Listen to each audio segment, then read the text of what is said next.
motion artifact is very small during this time. So that means the phase encoding, the whole image data can be filled simultaneously in k-space data. So the scan time can be reduced 4 times compared to the previous MR technique.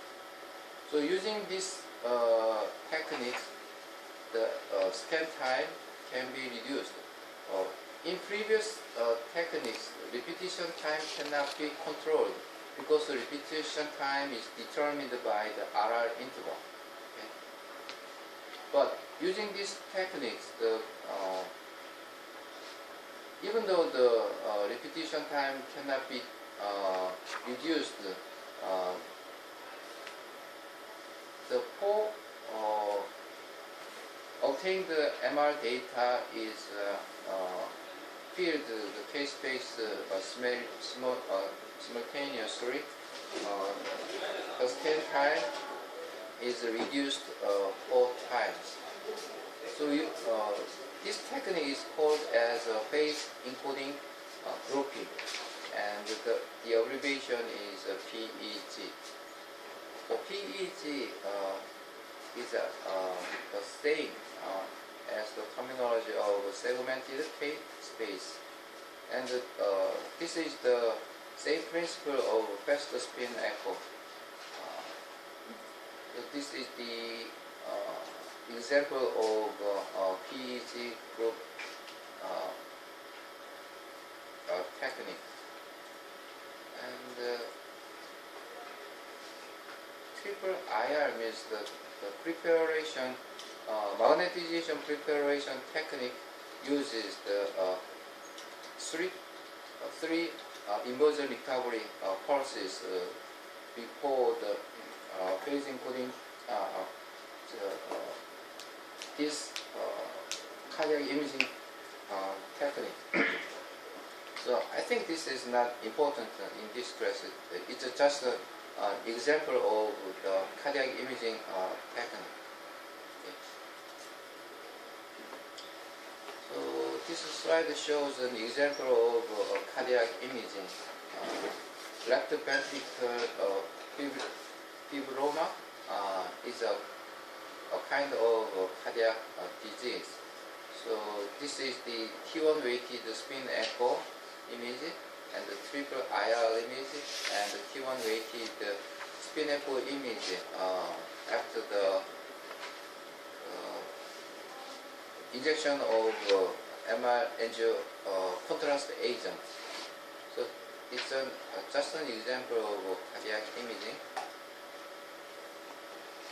So this slide shows the acute myocardial infarction.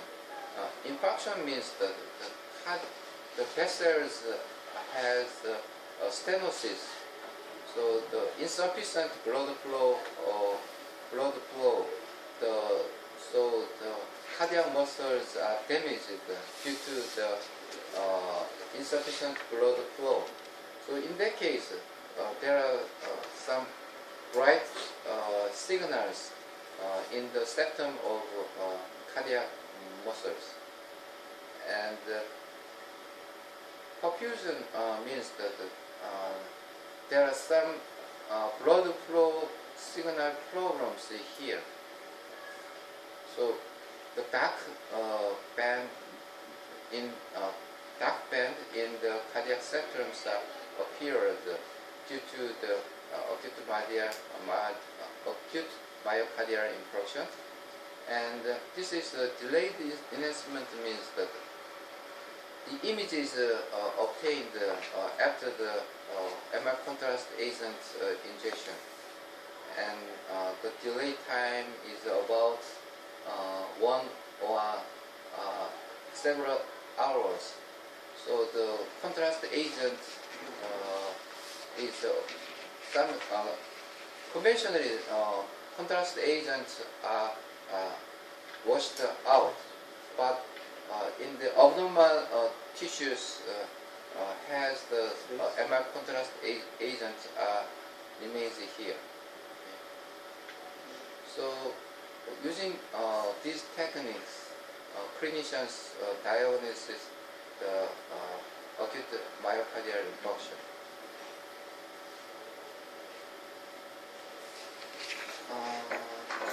Coronary imaging is also a challenge of MR imaging, because the coronary artery is very small tissues, and it moves according to the heartbeat. So it's very difficult to get the clear image of coronary artery. So to get the clear coronary artery imaging, almost high technique should be used. For example, cardiac gating and flow suppression, and also the PET suppression technique should be used to get a clear cardiac vessels image here. And the angle of coronary artery is very complex. It has a curvature structure, and it has an arbitrary angle. So to get the coronary angiography, the localization imaging is very important. There are several steps to get the coronary localizations, as shown here. So this diagram shows the PEG technique and the pre-saturation techniques are combined to get coronary artery imaging, and this is the coronary arteries which is obtained by these techniques. So still it's a challenge of MR imaging techniques, because it is very difficult to get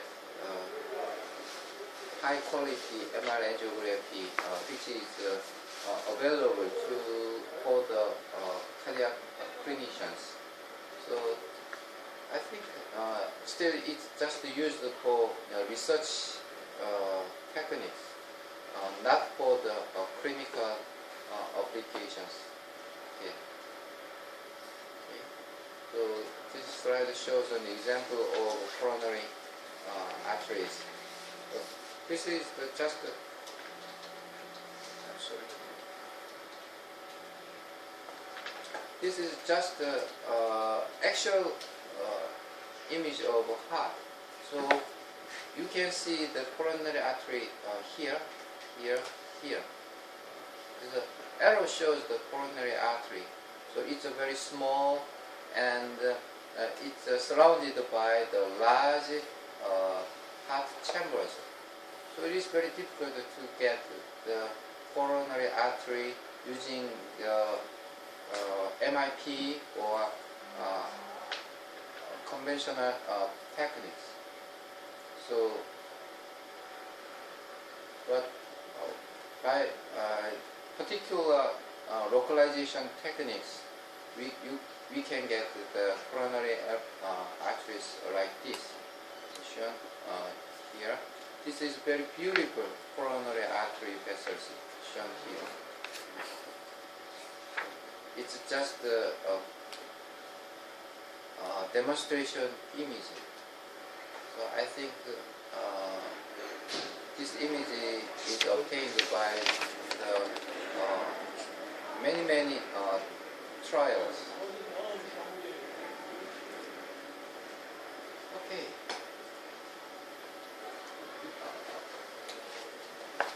To get the cardiac image, ECG signal is used to synchronize the MR sequence to the heartbeat. But there are several problems to solve to get the cardiac image.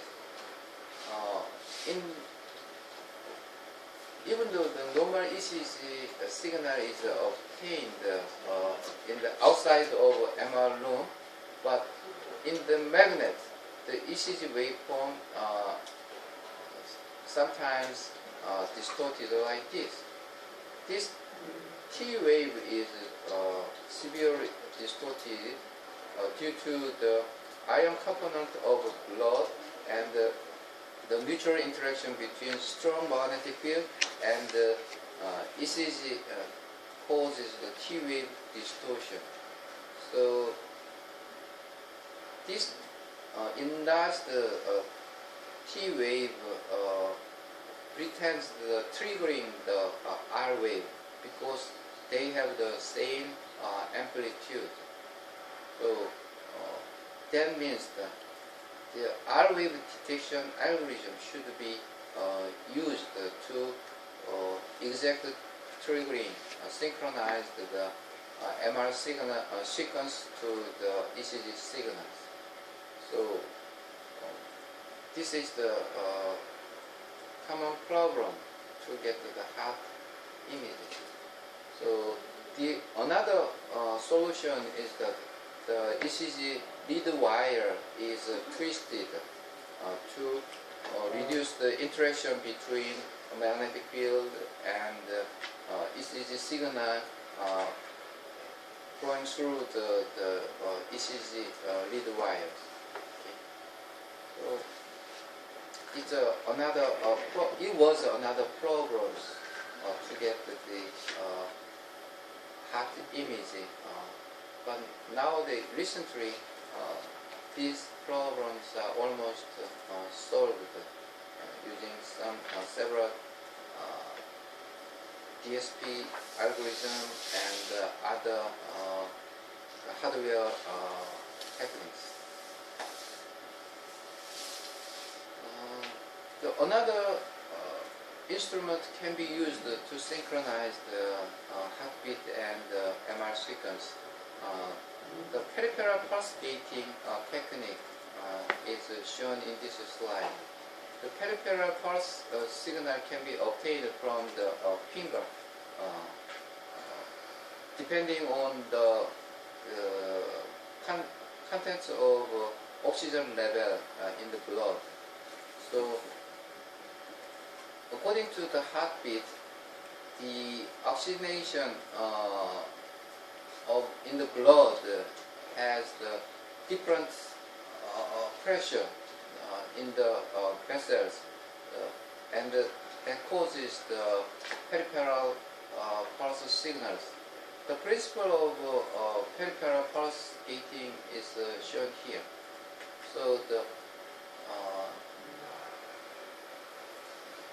the light is emitted from the LED, then the light penetrates the finger, and this penetrated light has interfered with blood in the fingers, and that's interference between the blood signal depends on the oxygen level of blood. So the oxygen level of blood is changed along the cardiac beat.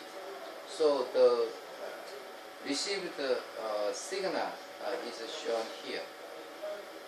Violet signal is the peripheral pulse gating signal, which is made by our lab. And this PPG signal is triggered by the comparators, and this triggered signal is used to synchronize the MR sequence. And this noisy signal is ECG signal, because this signal is obtained by the hardware developed by our lab students, so it's very noisy. Okay. So the conventional PPG signal is shown here, and the time relationship between ECG signal is shown here. So after T wave, the PPG signal has a peak position here. So this signal, this PPG signal can be also used to trigger the MR cardiac imaging. But the disadvantage of PPG technique is that the timing, triggering time is not exact because the signal has a slow increment and slow decrement. So it may be some jittering in the triggering time. But this ECG signal has a sharp R wave. That means the triggering time is relatively exact compared to the PPG signal. But it is convenient to use the PPG because the detector is located in the fingers. So it's very comfort and convenient to deal with.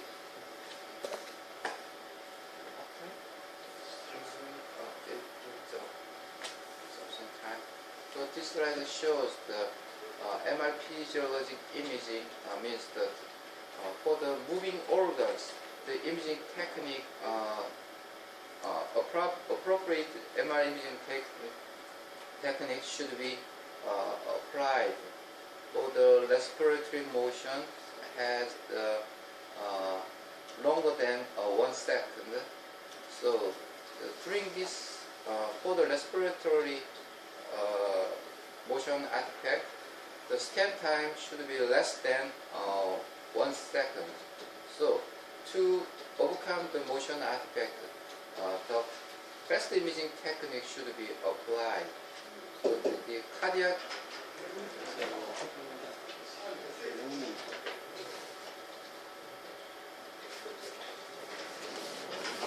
motion has 1 second orders. So the very fast imaging technique, less than 0.1 second imaging scan time, imaging technique should be applied for the cardiac imaging. So for the stationary imaging, head and the spine, 1 second scan time is okay. But for the respiratory moving part, the faster imaging technique should be applied. This picture shows the relationship between the motion of living organs and suitable MR imaging techniques here. It's just a reference of imaging technique for the moving organs. Okay, I think that's all our class here. Okay. Thank you very much. Okay. Thank you. Yeah. There is pacemaker. Yeah, pacemaker. We can't use the MRI